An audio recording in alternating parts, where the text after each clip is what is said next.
Good morning. We are here at day 4 of our 5-day challenge on the 5 secrets to get beyond sugar cravings. So I'll let everyone come on, give it a second. How did you do with day 3's activity? Did you enjoy it? Give you a little examination of your cleanse experiences.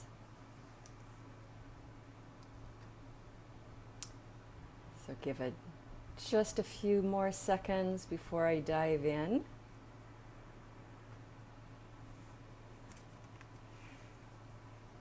Good morning.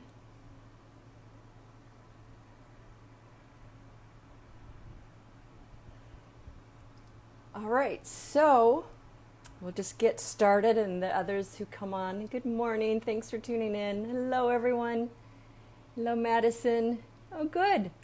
I'm glad you could catch the live today, too. This is going to be a good one.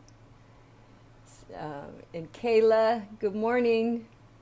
And Drew, hello. So this lesson or topic today is a very important one. I'm excited to share this one with you. And it's, hello, Adela. It's one of my favorite topics and one that I have spent close to 30 years exploring rather extensively. So I know quite a bit about this topic that I'll be sharing with you, and it's one of my favorites. At the same time, I recognize that this step in the process can also be the most difficult for people. So thanks for tuning in, and just stick with me on this one, and I'll explain this step. It's a very critical one, because this piece, if you can really grasp it, is the piece that really unlocks the door to get beyond sugar cravings. This is the magical piece. And it's also the one that can free you from just about every other limitation you've placed on yourself by really understanding this step.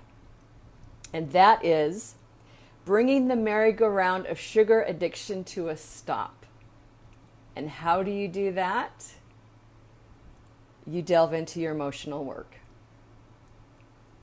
and address the emotional healing stuff of past experiences, relationships, traumas, things that you've experienced that you've had a very hard time making sense of, so that you can get beyond.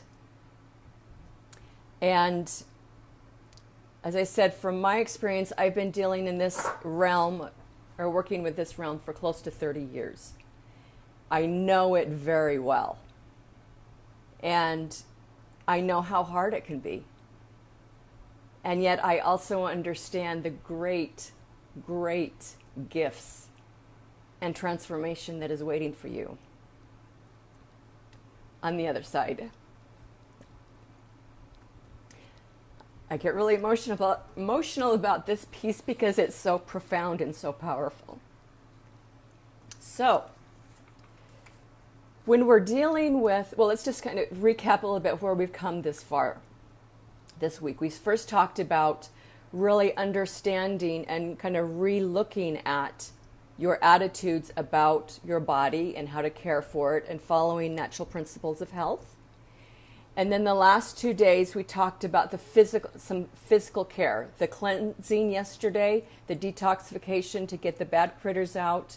And then Tuesday, we addressed the nourishment, the importance of nourishing, of bringing greater light and life force energies into your body.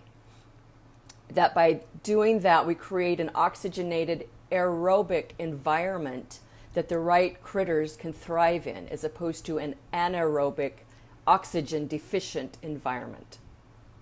So that's setting the stage for this step of, now we go into the deeper level, which is talking about the emotional health.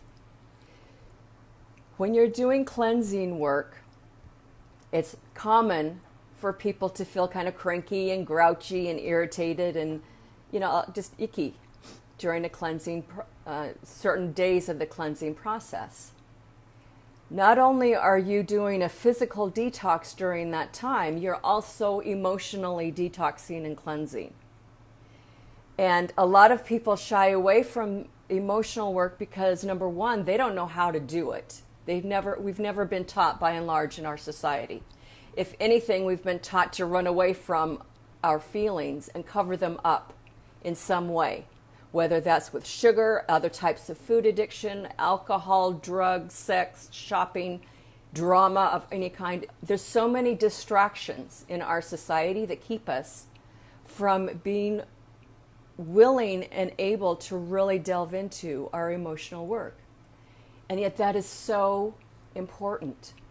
That's where our greatest strengths actually lie, is when we do this work. And so let me just kind of share with you how this relates to sugar addiction. The chemicals in fake processed foods that make us addicted to them, the chemical of sugar that is highly addictive. When you look at the scale of frequency, and today we're going to be talking more about energies, when you look at the frequency of the energies of those chemicals, they're a very low frequency. They pair or harmonize or match with the frequencies of our lower emotional states. The energies of our lower emotions, of the experiences we've not been able to resolve and get beyond, those are imprinted within our tissues. There's cellular memory in all of our tissues. So in various areas of our body, there will be held a record of our life experiences and our thoughts and our emotions of those experiences, for good, for bad, for ugly, for whatever. I mentioned on Monday, the body is very intelligent. There's consciousness in each cell. There's consciousness in each little bacteria. And combined as a total unit, that makes up the consciousness or the intelligence of our body. And they are always listening to our thoughts, our emotional states, our feelings.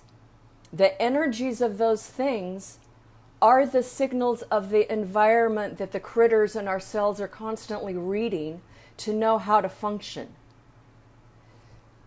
So if the quality of your energetic emotional environment within your body is stuck or is predominantly contained with those lower emotional states, by the law of attraction, by gravitation, that's going to draw to them the chemicals of the foods, the chemicals of sugar that are highly addicting. And they're going to keep all of that material, emotional material and energy, locked within your cells. So it makes it very difficult to then move forward. And that's one of the reasons why it's so difficult to get beyond sugar cravings and why willpower isn't going to cut it. Because there's stuff below the surface of your conscious awareness you haven't addressed. And so when we do, then it unlocks all of that. When we have experiences in our lives or conversations or relationships that trigger all of that emotional material, and we're not conscious of it, how that translates into our awareness is sugar cravings, for one. And then we go to reach for all the sugar, to sugarcoat all of that lower density emotional material because it's uncomfortable, it's painful. The greatest amount of serotonin is made in our gut. And that's a neurochemical, chemical hormone that helps us feel pleasure and good feelings of bliss and happiness. So when we eat sugary stuff, that promotes a production of serotonin to sugarcoat, albeit for a short term, all of that painful, uncomfortable emotional energies. And that's what sets us up for the cycle of addiction. Because The body learns, oh, if I eat this particular food like ice cream or pasta or cookies or whatever the thing is, and I make serotonin as a result, therefore it soothes for a time those uncomfortable feelings. And then there's a false sense of pleasure. But that wears off, and we become addicted to those chemicals and those foods, and we need more of them in order to create that feeling of false pleasure. And then you've fallen into the addiction cycle. Does everybody follow that? Give me a thumbs up. Give me a heart, a yes, if you're following what I'm explaining. Have you seen that play out in your own life? You know, when we feel so uncomfortable, when things are stressful, that's when we want to emotionally eat. So I just want to say hello, Adela. I said hello to you before. Drew, Mia, Drew, thanks everyone for tuning in.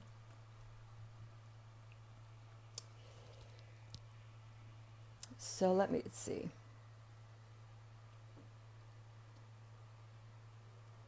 Check in my notes to see the next piece that I need to share with you. Okay. So, as I mentioned, I've done this work for close to 30 years. And I'm very well experienced and versed in it. And what I have found is that there's a roadmap or set process, set stages, particular stages that you can identify as you're going through the process of doing your emotional work, and understanding what that roadmap is makes it a lot easier and more helpful for when you go into initiate the process of doing your emotional work. Where we've not been taught as a culture and we don't understand a lot of emotions by and large, then that can be really intimidating and overwhelming with the thought of, oh my God, I have to like deal with all of this stuff. I didn't like it at the time. Why should I go revisit it? It's not reliving the trauma and perpetuating the story. It's about looking at it from a more objective standpoint to really understand, what is the lesson from this? What do I need to learn from this? What is the gift on the other side of this seemingly icky space that I know is there? And if I persist through allowing this energy of this emotional congestion to move, to be released from my body, then I know I'll find the gift. And so when you understand the process of this, then it helps you to go into it. So I'll just kind of break down what the steps are, and then I'll give you some tools that we can use for this journey, emotional journey, I call it. So how many of you are familiar with archetypes? Just give me a star or a yes or a like. There's a man named Joseph Campbell. You may have heard of him. I think in the, I want to say 1930s or something, the early part of the 1900s, that did a lot of work with archetypes. And I think he even studied with Carl Jung, who did a lot of dream work and archetypal work. So he came up with the title for this process called The Hero's Journey. Have any of you heard of that before? It's kind of a common term for the process of growth, of healing. Yep, good. It explains the journey of the growth and transformation of the soul, of the spirit. And this is ultimately what we're all about. This archetypal path that is described in the hero's journey, it is literally written in the fabric of life. It's in our DNA. It's written in the cosmos and the planets of life, of nature. It's the blueprint through which the divine has created for us to evolve and grow and transform. And when we understand that, it takes a lot of the angst and the fear and the anxiety out of initiating on this path, because we understand it's a divinely ordained process. So the first stage or step is what I call the call or the awakening, where something happens to jolt your attention to say, oh my God, look at what's going on in my life. Sometimes it could be a diagnosis of a health problem. Sometimes it could be a financial disaster or a divorce or abuse, or it doesn't matter really ultimately what the call is, that activating experience is. However, a lot of people get lost in that part and they have a hard time making sense of it.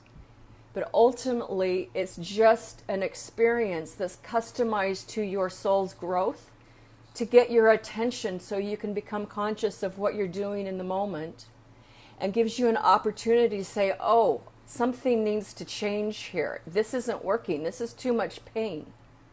I've been in this hot fire, this hot water pot for so long that I need to get out. And that initiates the second stage, where we start out on the journey.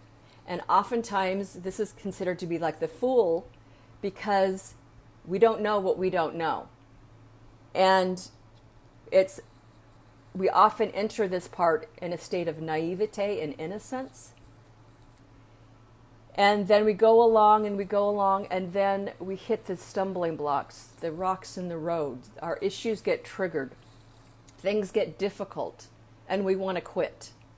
That's the third stage. And so the invitation for you is, are you going to quit now, before you really even started?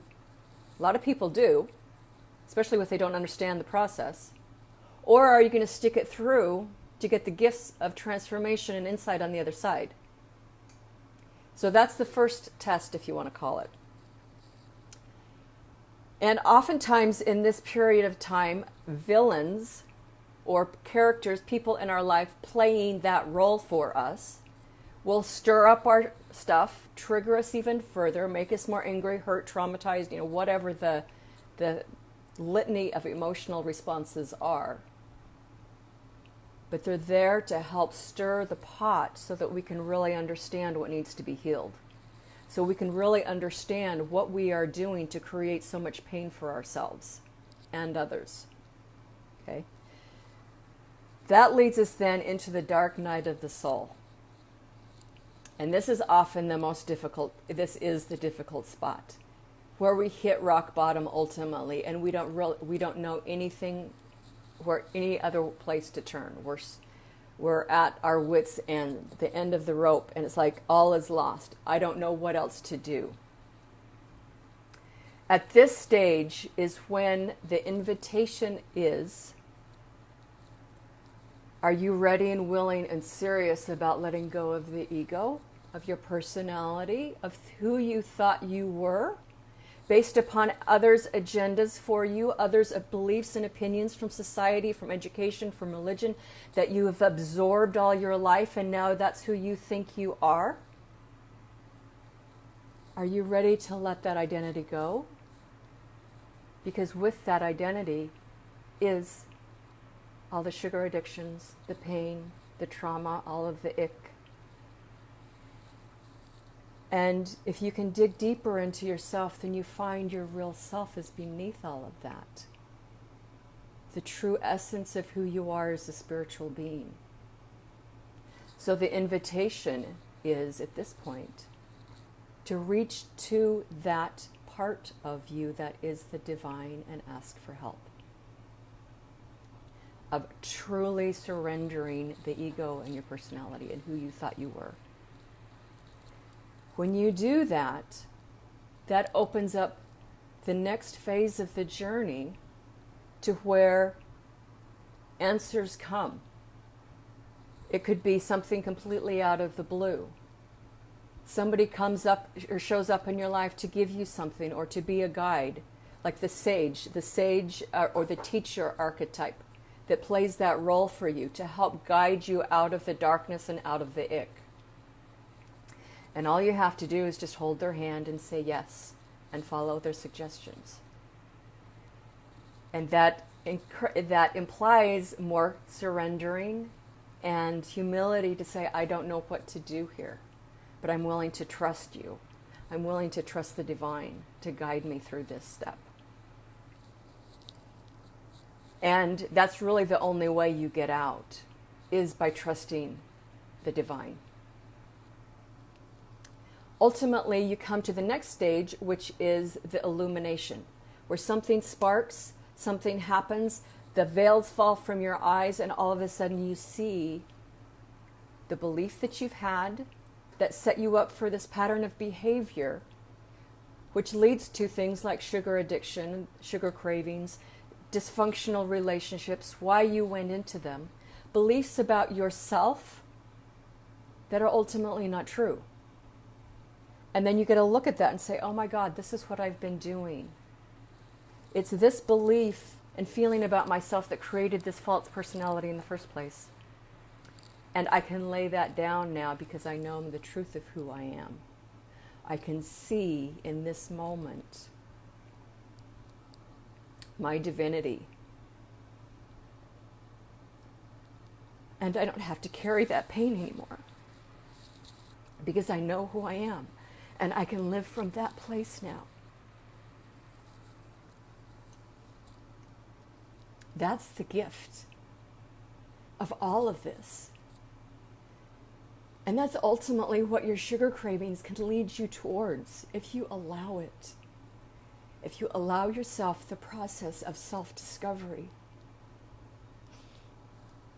of who you really are as a spiritual being, having an experience in this body, in this life. And then from there we come to the final stage of this process. And that is taking the wisdom and insight that you learned, the truth about yourself that you saw and gained, and living it, applying it in some way in your life,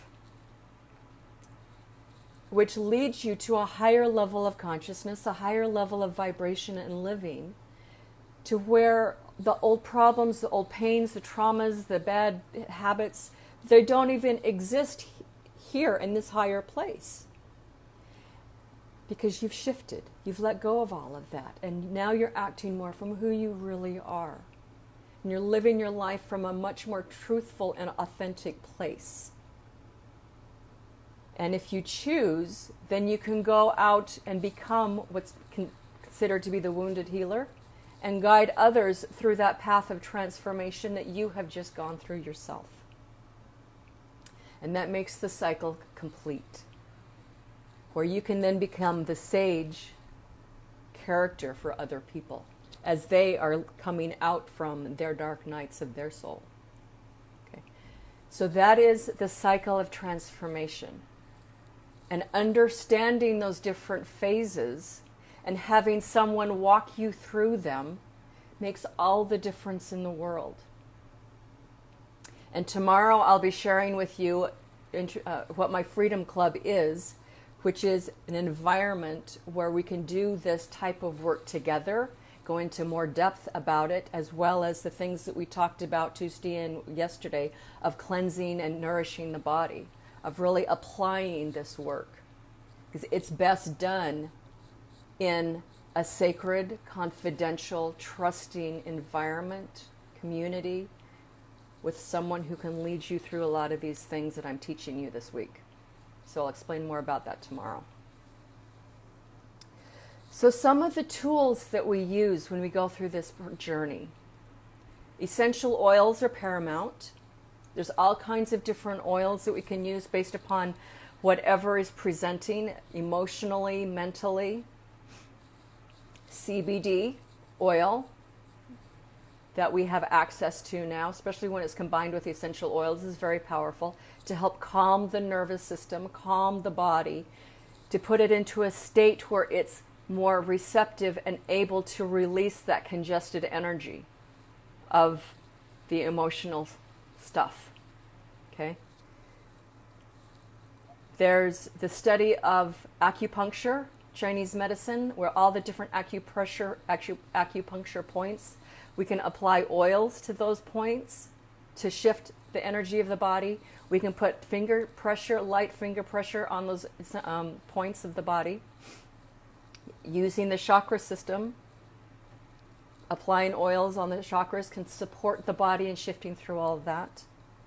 Journaling, meditation, energy healing work, being very attuned and astute to what you're putting into your body, the food you're eating, the fluids you're taking in, how you care for your body, giving it the right amount of rest, of exercise, spending time in nature. You know, a lot of self-care principles can be very helpful here.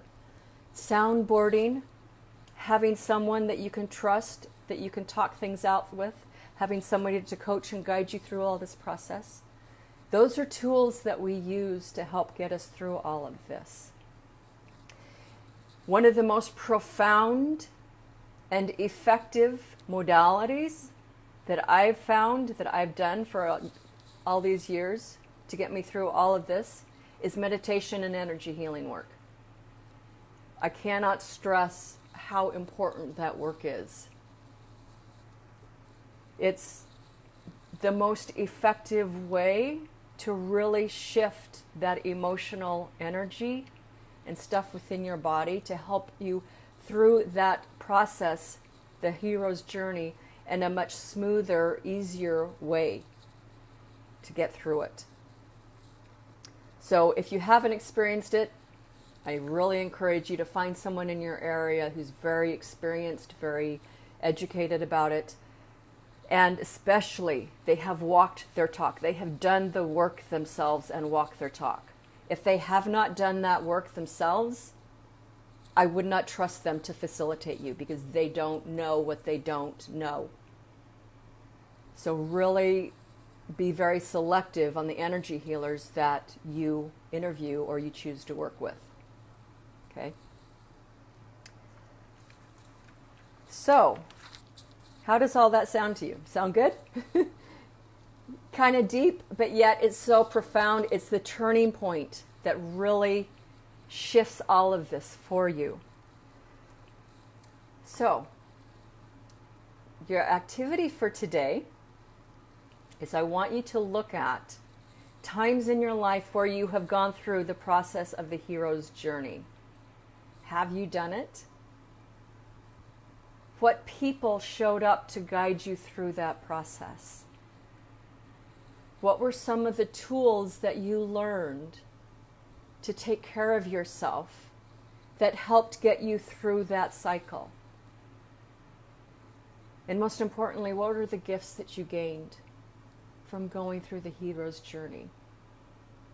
And have you applied that to your life? So those are some of the questions that I want you to think about today and journal about. And then share in the post that for today's activity that I'll post, some of your conclusions of what you gained and the tools that you use to help you go through your hero's journey in the past. All right? Dawn, you have is it EFT or AFT? Like tapping, EFT, friend that has helped you? Yes. Tapping, yeah, that's a very good, if it is tapping, that's what you're referring to, that is a really helpful modality too, because it really gets into the energy, and it's tapping the acupuncture points of the body to open and release things. Yes, Carl Jung, Joseph Campbell. So, yeah. So once you understand this process, it's an internal process, and it really shifts and makes all the difference in your outer world. All right, so with that, thanks so much for tuning in today. Go back and listen to this if you need to. Quest therapy, yeah. AFT, okay, AFT. Rapid eye therapy is another one. NLP is another modality. There's a lot of different modalities out there that really help with this process. Hypnotherapy can help. So, just to wrap up, okay, aroma freedom technique. Oh, got it. Yes. Just to wrap up, I'll be placing the post for the activity today. It'll probably be a little bit later today because I need to run out right now. I have an appointment. So journal about that, and then later today, make sure you come back in and post on the thread for today's activity. And as always, for those of you who do all 5 days activities, I've got a special surprise for you that I'm going to offer you tomorrow. So stay tuned with that. Go through all of these videos. Yes, 12-step processes is another big one. So thanks for tuning in today. Love you all. And I will see you in the group and then see you tomorrow. Take care.